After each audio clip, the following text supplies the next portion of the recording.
Hello, and welcome to the Logistics Management Podcast Series. My name's Jeff Berman. I'm Group News Editor for Logistics Management Magazine and also the Peerless Media Supply Chain Group. Today, it's a real pleasure for me to welcome back Dave Ross to our podcast. Dave serves as Executive Vice President for Roadrunner Freight, a Downers Grove, Illinois-based national less-than-truckload or LTL services provider with a focus on long-haul metro-to-metro shipping. In addition to his role at Roadrunner, Dave also serves as Chief Strategy Officer for Ascent Global Logistics and also as an advisor to Chicago-based Project 44. Prior to his current roles, Dave was Managing Director and Group Head of Stifel's Global Transportation and Logistics Equity Research Practice. During his tenure at Stifel, his awards included ranking number one in stock picking multiple times in the Wall Street Journal's Best on the Street Analyst Survey, and also in the Financial Times StarMine America's Top Analyst Report. Dave is the former author of the monthly Cass Transportation Index Report, and he speaks regularly at industry conferences and has also advised supply chain leaders and executives of both public and private carriers, shippers, freight tech companies, and 3PLs on operations and strategy. Dave began his career in the global investment banking division of Deutsche Bank Alex Brown, where he focused on transportation, and he received his undergraduate degree from Georgetown University. And he also serves on the Ubuntu Council for the Charlize Theron Africa Outreach Project and on the board of directors for the Fountainhead Residency and the Humane Society of Greater Miami. Hey, Dave, welcome back. Thanks, Jeff. Good to be back with you. Yeah, absolutely. It's a pleasure to have you. So, Dave, why don't we just sort of start at the top? We sort of have a fresh start here. We're into January. A lot of things going on, as always, when it comes to moving freight, supply chain, logistics. How would you sort of assess or gauge the current state of the actual freight economy? Certainly, it's been in slowdown mode after really a boom period in 21 and into early 22.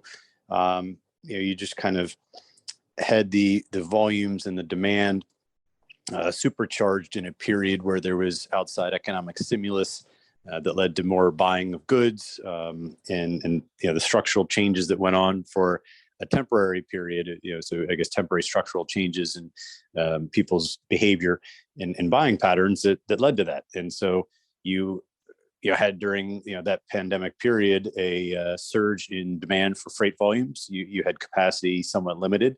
You saw pricing spike. You saw demand spike, and we're just kind of through the worst of that. And as things have reopened and gotten back to normal, not only is there inflation driving lower demand, but a lot of people bought stuff over the last couple of years that they just don't need to buy anymore. A lot of durable goods that were moved, that are on hold now. And so, across the board, there's varying degrees of the slowdown, just as there were varying degrees of benefit on the way up.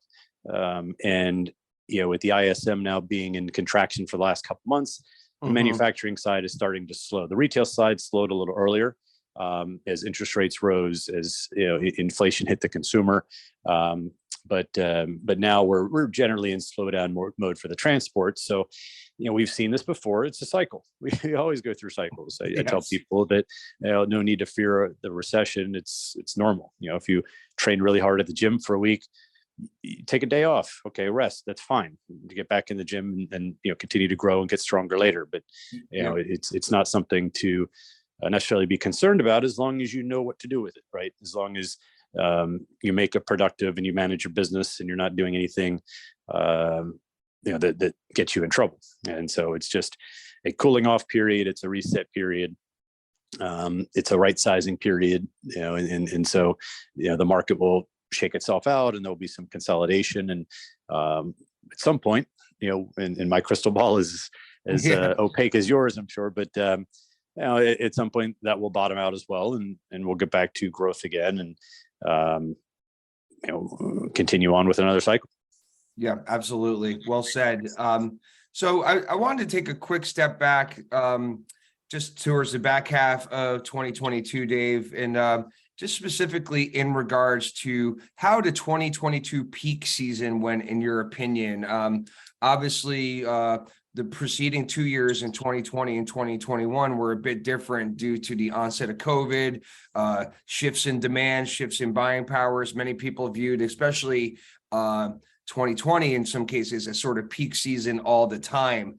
This year, it seemed like there was a bit more of a normal rhythm to it in a way. And I'm just wondering how you sort of assess, taking a quick look back at 2022 peak. Yeah, so 2022 peak, was certainly not as crazy as the last couple of peaks. And as you mentioned, the last couple of years, I think you put it well that 21 seemed like a never-ending peak season. And you can divide up peak season into various buckets by mode. A lot of times we hear about peak season on the shipping side, after Labor Day, on the parcel side between Thanksgiving and Christmas. And the volumes just weren't there this year. A lot of stuff was, either pre-shipped or was impacted by that general slowdown that we saw earlier. And you just didn't see the headlines and the chaos. I mean, it was still not easy to get a package delivered around Christmas, and you still can't wait until the day before to do it because there's just so much volume in general that time of year now. But it wasn't the pain. It wasn't the insane high degree of difficulty gymnastics that the carriers had to perform. And so we ended the year really without a lot of shippers up in arms and with enough capacity to move everything. Yeah, I know. It wasn't that long ago that everyone was reading and talking about volume caps related to peak season, because just due to overloaded networks. I guess I'm talking more specifically on the parcel side in that instance, but it definitely had a bit more of a normal vibe. But as you said, it also there's a demand related factor there too. And speaking of demand, Dave, what's been happening, and again, this was sort of more developing over the back half of the year. We saw some U.S. bound import declines, that is highlighted especially in data, for example, from the Port of Los Angeles, the Port of Long Beach. The always really informative port tracker report issued by the National Retail Federation and Hackett Associates. I believe that report actually came out earlier this week. Also talked about lower import volumes to end the year, and looking ahead, they're forecasting lower import volumes in the early part of this year. And obviously we have Chinese New Year basically on deck here. So why don't we sort of look at if you wouldn't mind offering sort of how you view imports and what's going on. And also sort of there's been that ongoing shift to the East and Gulf Coast with some shippers hedging their bets, if you will, due to the uncertain West Coast labor situation. Then maybe we can follow up with just a quick look at the inventory side of it all. Sorry for the long-winded question there. No, it's fine. And it's related. So some of the reasons that the imports are slowing is because inventories have been building specifically on the retail side. And, I think that they continue soft to begin the new year. And when you look at the large importers, especially some of the big box guys, the retail folks, those were the biggest beneficiaries of the pandemic when you saw their volumes off of very large bases spike. Mm-hmm. And so now you're just entering that comp issue where they don't need as much stuff. They've got stuff inland, at different points of inventory, whether it's at the fulfillment center, at the store level, at a warehouse, or still sitting in a container in a yard somewhere. And depending on, again, what business you're in. I mean, we have some of our customers that are down anywhere from 30 to 50% on import volumes.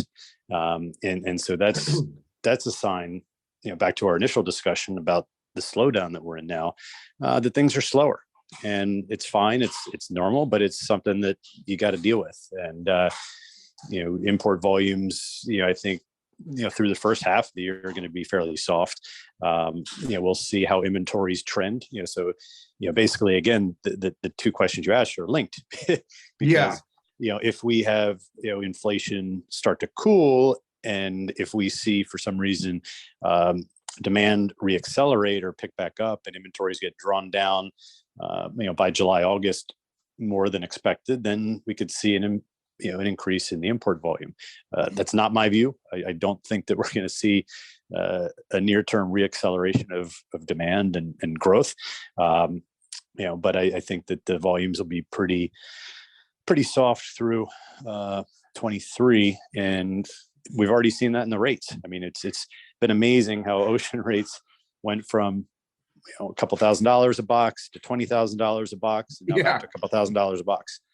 And that's the thing that people that aren't in this industry don't always understand, is how quickly things can move in both directions. Yeah, I mean, it's a great point. I mean, if you think about it from the COVID perspective, it wasn't all that long ago that retailers were actually chartering entire vessels just to get their freight in, because there's this due to what was happening with demand patterns, and pardon the lame pun, but the tide has really turned, I guess, to present day.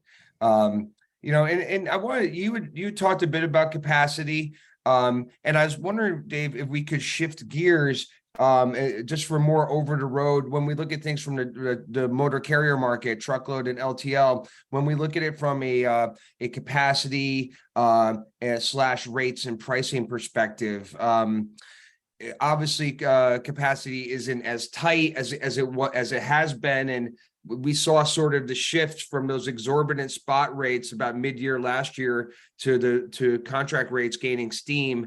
Where do you think things stand now, and how do things look early into the new year on that front? Yeah, so I'll segment that out into a truckload discussion and an LTL discussion. Yeah, great. They're somewhat related, but they are two distinct markets when you talk about supply and demand. Truckload being much larger, it's over 10 times the size of the LTL market. Yeah.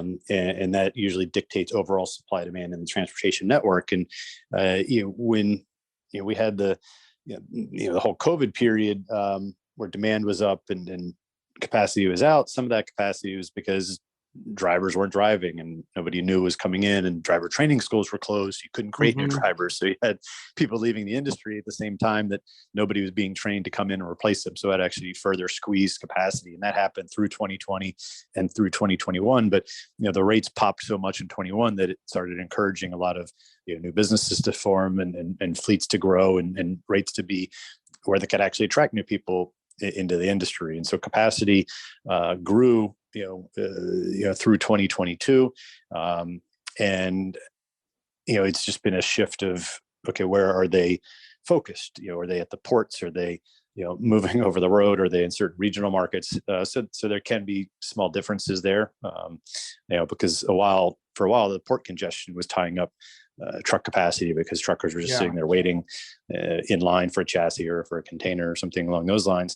And now that things are moving freely again, that's freed up some capacity. And so we saw, really, I think it was first quarter of last year is when the spot rates started to crack.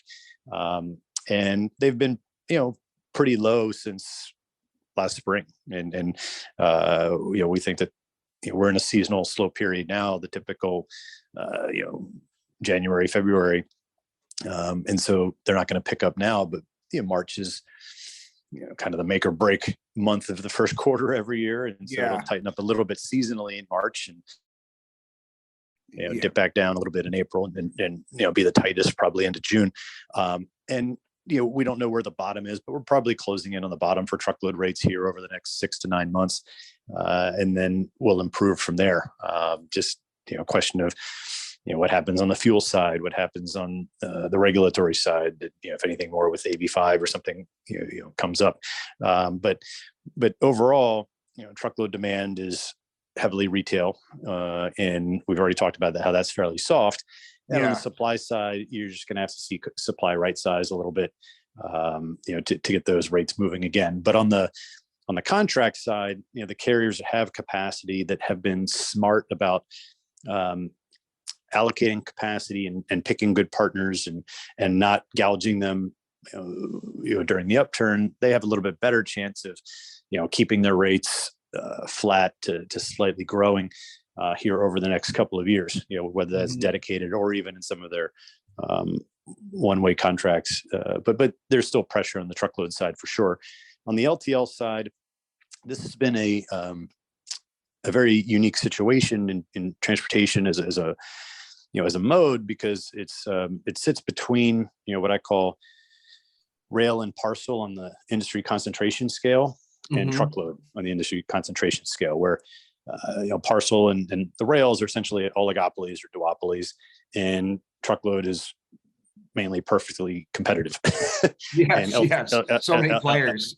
Yeah, and LTL is consolidated, but not as consolidated as the rails or the parcel side. So there is some pricing power, but there's also some elements of supply, demand, and market dynamics at play.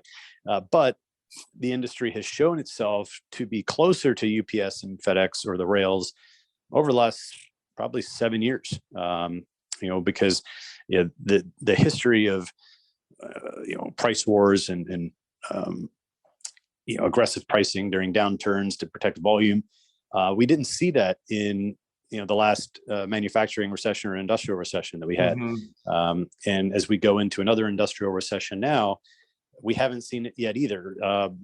You take out fuel surcharge, rates are still generally going higher, although not as high as they were a year ago. Right. And that's going to be tested. So I don't know how it's going to go over the next year, 6 to 9 months, but certainly we'll see how this industrial recession plays out, if it's a mild one, if it gets worse over time, because all of that is going to factor into, do we see rate pressure in LTL more than we saw in the last downturn, and certainly that's going to depend on how everybody in the business acts. Are Yeah. they willing to sacrifice a lot of rate just to get volume, or is price discipline going to remain management's number one directive, as we believe it was during the last downturn?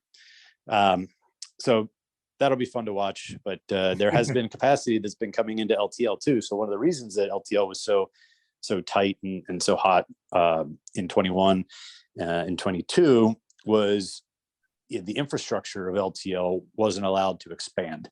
And if you think about LTL capacity, a lot of the capacity is built around the real estate and the service center level, and how many doors you have at your different service centers.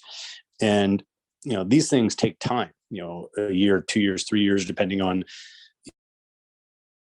looking to expand, where the choke points are in your network, going through local government permitting and getting stuff approved, getting contractors and builders to either expand doors at existing facility or build a new facility or convert another facility somewhere. And you always hear about it being super tight in SoCal and Chicago and Jersey is really the markets that it's almost impossible to find real estate, or you're just going to pay through the nose for it. And that has started to, I would say, loosen up a little bit. So capacity, is now coming on. So it's a capacity that, the LTL carriers wanted to add a couple of years ago is now finally coming on. So that's going to be coming on 23 and 24, just as, we're having a little bit of softness in the industrial economy. So that's why it's a TBD on the rate side. Yeah, no, great points. And just as a quick aside before we wrap up, I have one more question after this, Dave. You had touched upon fuel. Based on the Energy Information Administration's data, diesel has been below the $5 per gallon threshold over the last number of weeks. Go back maybe 6-8 weeks, something like that. Do you think that who knows? Energy markets can be difficult to gauge, of course, but what does that mean for intermodal? I'm just wondering, does that lessen the impetus for some shippers maybe to turn to intermodal because they're seeing fuel prices on the decline, or do they still view it maybe as a good alternative, not to mention sustainable as well? Well, like you said, who knows on the energy pricing side, and so I don't think that a dip for a couple of weeks is going to have anybody make any big modal changes in their network. The big thing that's been holding intermodal back really for the past couple of years has been the rail networks, and the service has been awful.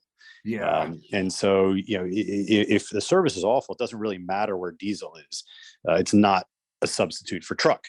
Mhm. You fix the service, and the service is starting to improve on the rails. So the rail service gets back to a certain level. And again, even if diesel doesn't move much lower, intermodal becomes attractive. So I think intermodal is a very important part of a shipper's portfolio if they move a lot of truckload.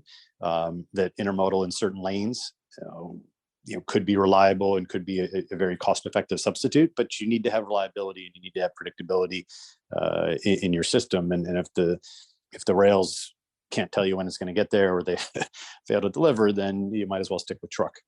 Yeah, no, I absolutely. And Dave, I just had one more question. Something I've actually been working on for an article for logistics management. There's now that we're 3 years sort of past the onset of the pandemic, and we've seen obviously a lot of stuff that we probably have never seen in our logistics and supply chain lifetimes.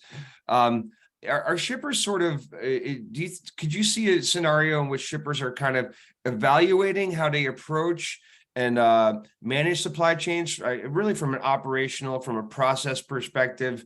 I'm thinking along the lines of, do you think we'll see any type of meaningful shifts in things like a refocus on supply chain resilience, for example? Another thing I had in mind was sort of the sourcing element and working with multiple suppliers to sort of hedge yourselves, if you will, and also sourcing locales, regions. Maybe we get out of China and we diversify, we move into Mexico, or we move to different parts of Asia. I know it's kind of all over the place with that question, but basically I'm just kind of wondering about the premise or sort of even a basic outline of a supply chain reset. The question makes sense, and the short answer is yes. So at Ascent, we held a customer symposium, and we had kind of our top 20 customers in the room, and one of the customers said that after 2020 and 2021 and early 2022, he felt that he was putting out fires for 2 years, and he was forced to only be tactical. And he said now is the first time that he's really been able to lift his head up and be strategic. So that plays into everything that you just talked about, because lifting your head up and being strategic is saying, okay, how do I make sure that if something crazy happens again, that we're at least better prepared or more nimble? What was out of our control that really we don't need to worry about, because that's something that just didn't have to do with us anyway. What was in our control? What software is out there, what systems are out there, what visibility tools are out there. Did our carrier partners succeed? So it's interesting. I just put a blog post out about this yesterday, and Okay. it talks about questions to ask yourself for 2023. And I give questions for carriers to ask themselves, for shippers to ask themselves, for 3PLs to ask themselves, for freight tech companies to ask themselves, and also for leaders. And it goes into exactly the strategic reset that you're talking about, and how to do things differently. So it's not only, okay, what's going on in the market now? Where are we? What can we focus on? Do some reflection of the past couple of years and shore up some weaknesses, but then also, okay, longer term, how do we want to look? And let's try to be strategic about it again, rather than just on our heels and reacting. Okay, got it. That's terrific. Well, look, Dave, this has brought us to the end of our time for today's podcast. On behalf of Logistics Management Magazine and the Peerless Media Supply Chain Group, I just want to say thanks for joining us again. It was great to have you back. Thanks, Jeff. Always a pleasure. Have an awesome day. Yeah, you too. And listen, everyone in the audience, you can follow Dave on LinkedIn. Just look for David Ross, and also check out his blog entitled Beyond Logistics, which is on Substack. And also, please go ahead and feel free to give us at Logistics Management a follow. Simply go to at Logistics MGMT. That's on Twitter follow. And please feel free to sign up for our podcast wherever you get your podcasts. Look for Supply Chain 24/7. Thanks, everybody. Have a great day, and we'll see you next time.